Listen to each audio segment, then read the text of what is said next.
मेरा सभी ज्योतिष प्रेमियों के लिए सादर नमस्कार। साप्ताहिक भविष्यफल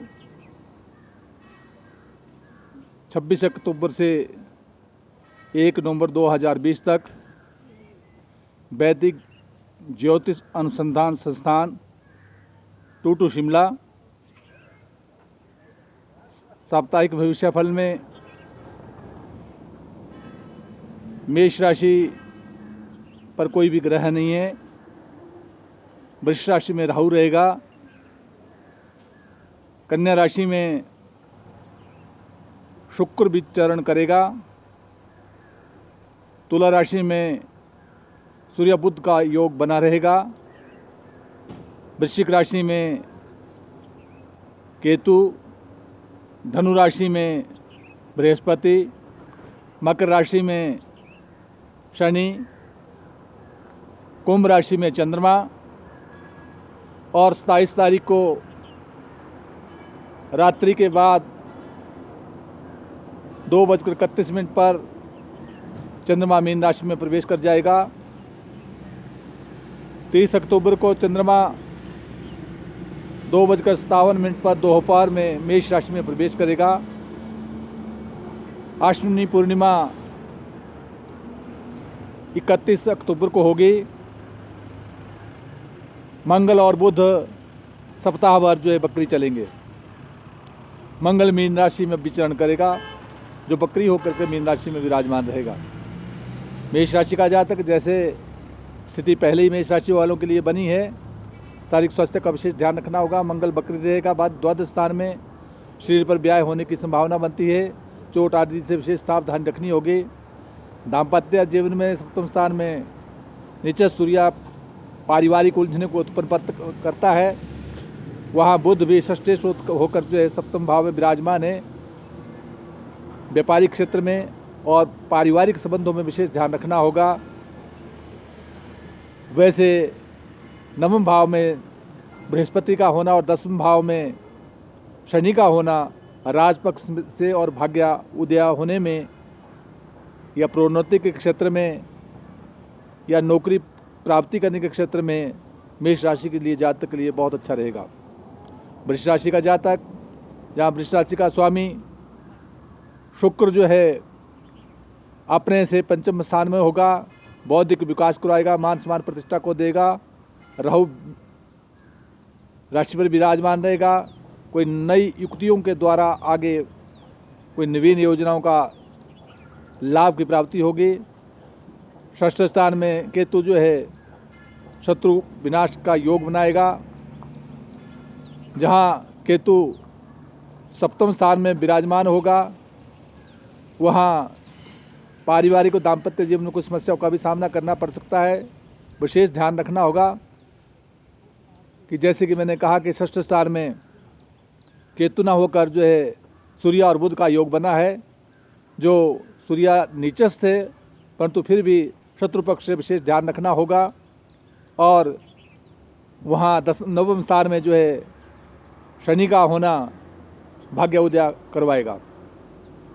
मंगल एकादश स्थान में, जहाँ आर्थिक स्थिति में कुछ उलझनों का सामना करना पड़ेगा, इसलिए मंगलवार के दिन लाल गाय के लिए मीठे पेड़ देते रहना चाहिए। मिथुन राशि का जातक, जहाँ मिथुन राशि का स्वामी बुध जो है अपने से पंचम भाव में है। बुध आदित्य योग बना है। इसका अभिप्राय है कि विशेष प्रकार से यदि भी बौद्धिक विकास कराता है, परंतु सूर्य जो है कुछ अड़चनों को पैदा करता है। साक्षात्कार में कुछ विघटन का सामना करना पड़ सकता है। इसलिए ताम्र पात्र द्वारा सूर्य के लिए जल देते रहना चाहिए। सप्तम भाव में बृहस्पति का होना दाम्पत्य जीवन में, पारिवारिक जीवन में और साथ व्यापारिक क्षेत्र में विशेष लाभ की प्राप्ति करवाएगा। वहाँ जहाँ मंगल 10वें भाव में होगा, मंगल नौकरी के संदर्भ में स्थानांतरण के संबंध में कुछ अड़चनों को पैदा कर रहा है, क्योंकि बकरी होकर मंगल वहाँ विराजमान है। इसका विशेष ध्यान रखना होगा। कर्क राशि का जातक, जहाँ कर्क राशि का स्वामी चंद्रमा अपने से अष्टम स्थान में, चोट चाट का विशेष ध्यान रखे। कोई समस्याओं का सामना करना पड़ सकता है।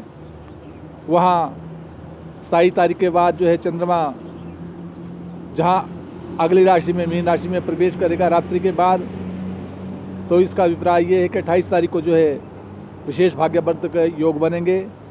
और एकादश स्थान में राहु का होना विशेष आर्थिक प्राप्ति का योग बनाता है। कहीं यात्राओं के योग बनेंगे, विशेष लाभ की प्राप्ति होगी।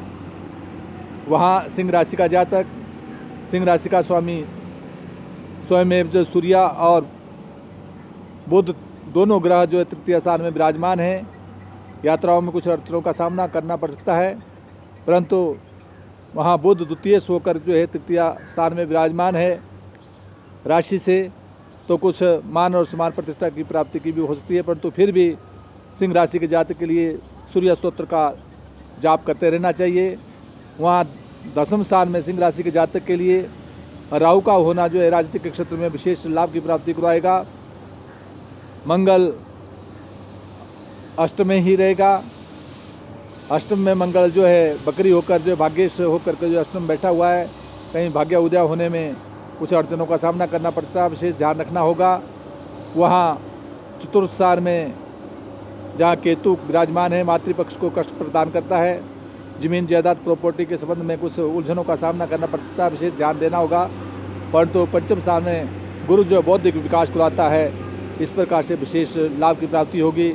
और शत्रु पक्ष से सदैव विजय मिलेगी, क्योंकि शनि जो है सिंह राशि वालों के लिए षष्ठ स्थान में विराजमान रहेगा, जो शत्रु पक्ष पर जो अपना दबदबा बनाए रखेगा। कन्या राशि का जातक, जहाँ कन्या राशि का स्वामी बुध जो है अपने से द्वितीय स्थान में विराजमान है, इसलिए वाणी द्वारा मान सम्मान प्रतिष्ठा की प्राप्ति होगी। परंतु कदापि गले या आंखों के रोग संबंधी से विशेष ध्यान रखना होगा। सूर्य के लिए ताम्रपत्र द्वारा जल चढ़ाते रह करें, क्योंकि वहाँ सूर्य जो निश्चित होकर विराजमान है। वहाँ तृतीय स्थान में केतु का होना, यात्राओं में विशेष ध्यान रखना होगा। अपने मित्रों से विशेष ध्यान रखना होगा।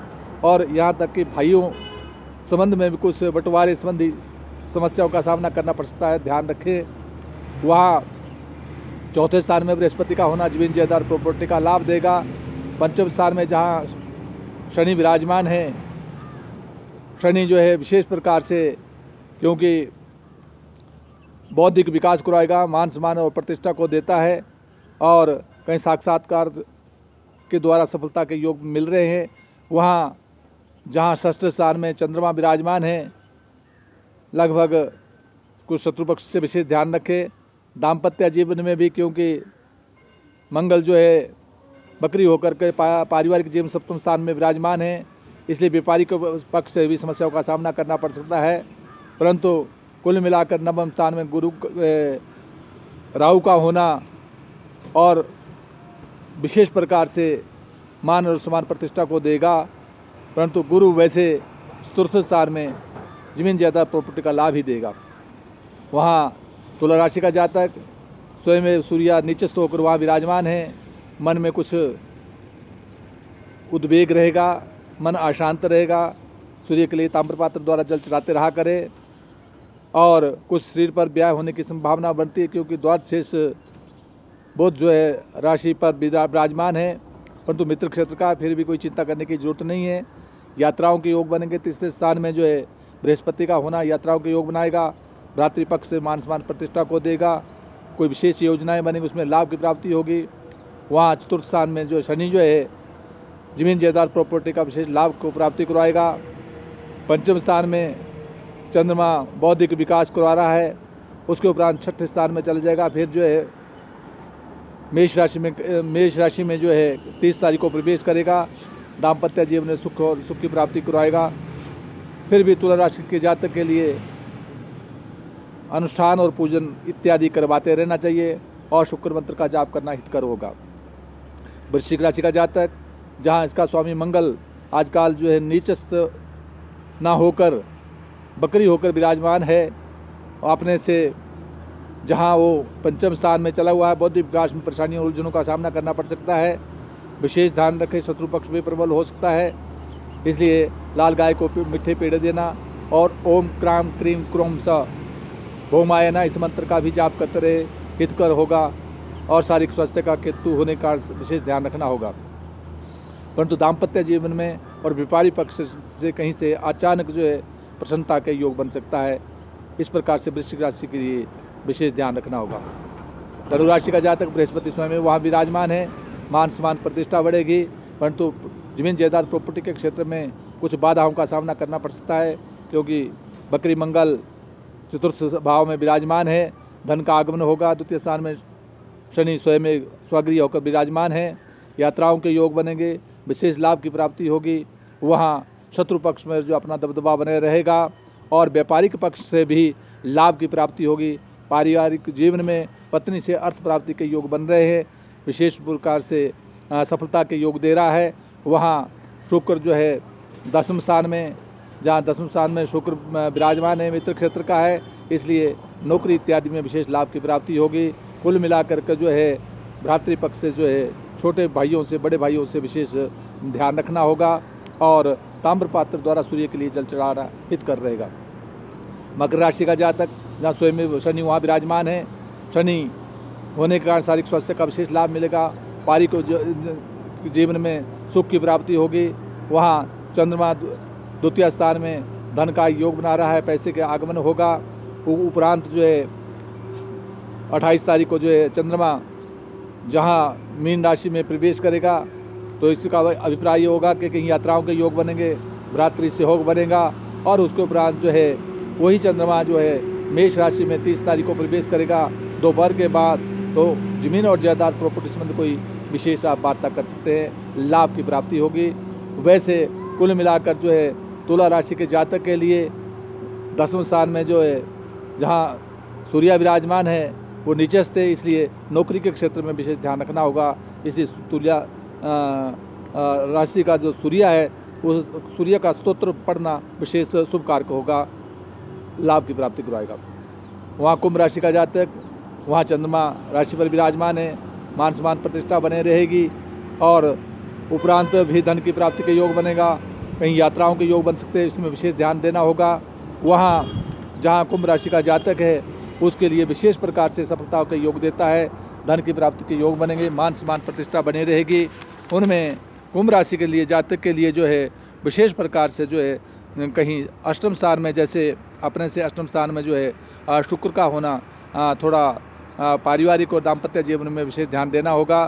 परंतु फिर भी जहाँ भाग्य स्थान में जो है ये सूर्य और बुध का योग बना हुआ है, बुध मान सम्मान प्रतिष्ठा को देता है, पर तो सूर्य कुछ अड़चने पैदा कर रहा है, उसका विशेष ध्यान रखना होगा। ये विशेष प्रकार से इस प्रकार से देखा जाएगा। और उसी प्रकार से जहाँ ये मीन राशि का जातक है, मंगल मीन राशि पर ही विचरण कर रहा है। जैसे मैंने कहा कि बकरी चला हुआ है, बकरी होने के कारण शारीरिक स्वास्थ्य का विशेष ध्यान रखे। द्वितीय से भी है, धन के संबंध में कुछ अड़चनों का सामना करना पड़ सकता है। वहाँ तृतीय स्थान में जहाँ राहु विराजमान है वो मान सम्मान प्रतिष्ठा को देता है, कोई नई योजना बनेगी, प्रतिष्ठा बनी रहेगी। सप्तम स्थान में शुक्र दाम्पत्य जीवन में प्रेम भाव को बढ़ाता है, मान सम्मान प्रतिष्ठा को देता है। सूर्य के लिए ताम्र पात्र द्वारा जल चढ़ाते रहा करे, क्योंकि अपने से अष्टम स्थान में जो है सूर्य का होना थोड़ा चोट इत्यादि से बचना होगा, इसलिए विशेष ध्यान रखना होगा। लाल गाय को मीठे पेड़ देना भी हितकर होगा। परंतु मीन राशि का जातक विशेष करके जो है दसम स्थान में जो गुरु स्वगृह होकर विराजमान है, इसलिए मान सम्मान प्रतिष्ठा और नौकरी के क्षेत्र में विशेष लाभ की प्राप्ति होगी। वहाँ साथ ही एकादश स्थान में जो शनि स्वगृह होकर के जो विराजमान है वो भी मान सम्मान प्रतिष्ठा के साथ धन की प्राप्ति का योग बनाएगा। इस प्रकार से कुल मिलाकर जो है ये सप्ताह द्वादश राशियों में ग्रहों का विशेष प्रभाव बना रहेगा। यदा कदा निकृष्ट ग्रहों की शांति के लिए जिस राशि का स्वामी जो भी बनता है उसका पूजन और पाठ करते रहना चाहिए। जय हिमाचल, जय संस्कृतम।